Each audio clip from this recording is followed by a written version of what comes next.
Doing more for the sake of doing more. That's a shortcut to burnout. But doing more so you can learn faster, that's where growth lives. Last week I shared Harut's message, do more. Today, let's unpack what that really means, because the goal isn't endless action, it's insight. When you do more, you're collecting data. Every attempt, every message, every small experiment gives feedback. Each one is a data point.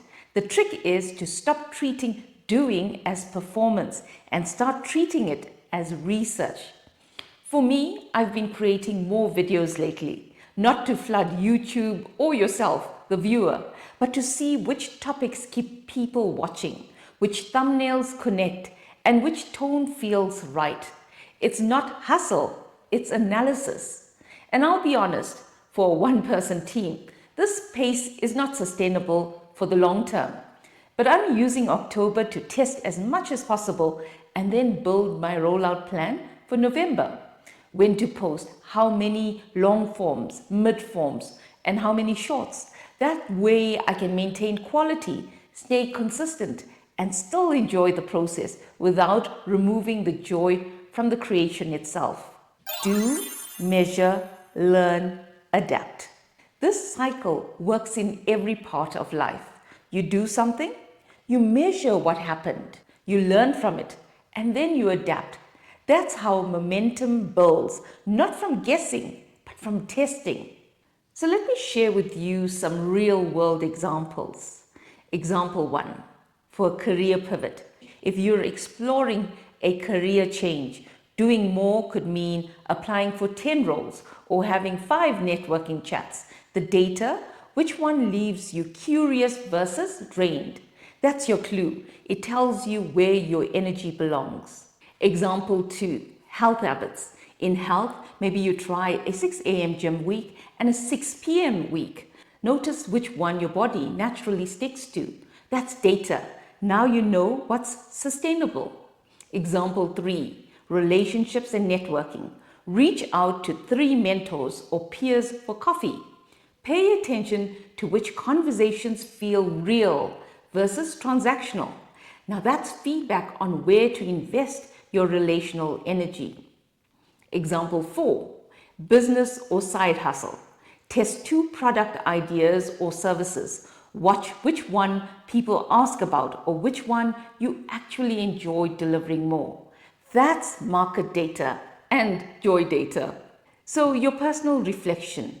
For me, my Sunday ritual is reviewing what I did, what worked, what flopped, and what lit me up.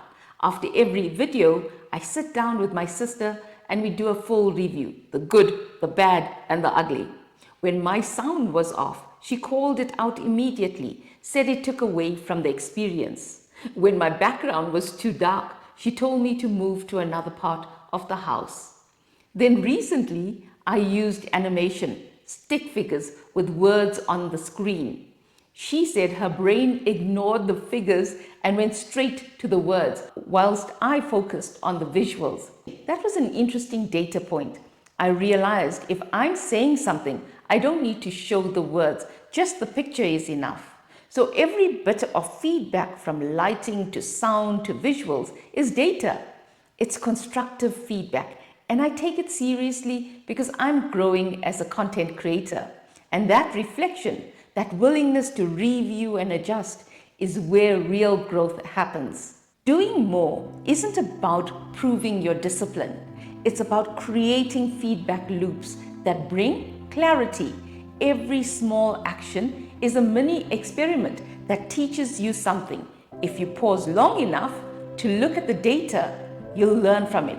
So don't just do more. Do, measure, learn, adapt. That's how clarity compounds. If you watched my first Do More video, think of this as the next step. Comment below what's one thing you'll do more of this week and what will you measure from it. And if you're new here, subscribe. We talk about clarity, confidence, and career pivots every week. Keep going, keep growing, believe, test, and do, because this chapter is your chance to get it right. And remember, you matter. If you enjoyed this video, watch my next video for more tips, learning, and motivation as you pivot careers. See you there.